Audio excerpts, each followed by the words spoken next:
বন্ধুরা, কলিযুগে ভগবান পাওয়া খুব কঠিন। মন তো বললেও সাড়া মেলে না ভগবানের। কিন্তু এমন একজন আছে যিনি আজও জাগ্রত।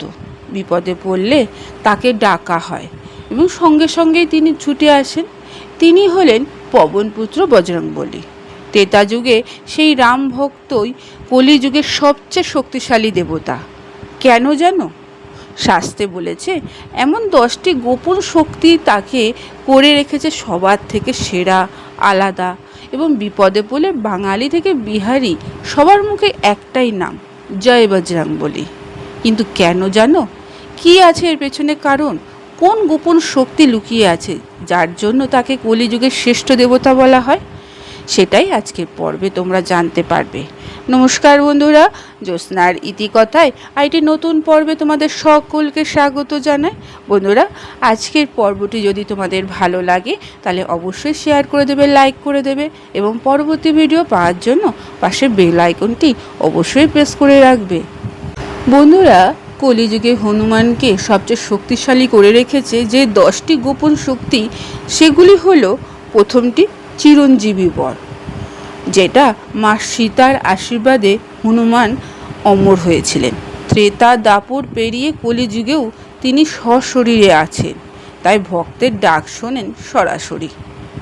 দ্বিতীয়, অষ্টসিদ্ধি নবনিধির মালিক, অর্থাৎ সূর্যদেবের কাছে শিক্ষা নিয়ে হনুমান পেয়েছেন 8টি সিদ্ধি এবং 9টি নিধি।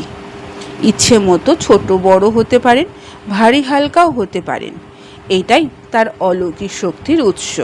তৃতীয়, রাম নামের কবচ। হনুমানের শক্তির তার নিজের নয়, রাম নামের। যেখানে রামায়ণ পাঠ হয় সেখানেই তিনি আজও আসেন শুনতে, তাই রাম নামেই তিনি জাগ্রত হন। চতুর্থত, সংকটমোচন প্রতিজ্ঞা, অর্থাৎ যখন লঙ্কা দহন হয়েছিল সেই লঙ্কা দহনের পর হনুমান কথা দিয়েছিলেন যে কলিযুগে যে তাকে মন থেকে ডাকবে তার সংকট তিনি নিজেই কাটাবেন। এই প্রতিজ্ঞায় তাকে ভক্তের সবচেয়ে কাছের এনেছে, তাই তাকে সংকটমোচন বলা হয়। পঞ্চমত, ব্রহ্মচর্যের তেজ, অর্থাৎ বাল ব্রহ্মচারী হনুমানের তেজ ভাঙতে পারেনি কেউই। এই সংযমী তার গায়ের অসীম বল দিয়েছে। শনি রাহুও তাকে ভয় পায়। ষষ্ঠ, পবনপুত্রের গতি, অর্থাৎ বায়ুর পুত্র হওয়ায় মন যেখানে তিনি সেখানে। ভক্তের বিপদ টের পেলেই নিমেষে হাজির হয়ে যান, তাই তাকে পবনপুত্র বলা হয়। বন্ধুরা, সপ্তমত, নিজের ঈশ্বর হয়ে দাস, অর্থাৎ শ্রীরামের পা ধরে বলেছিলেন আমি দাস।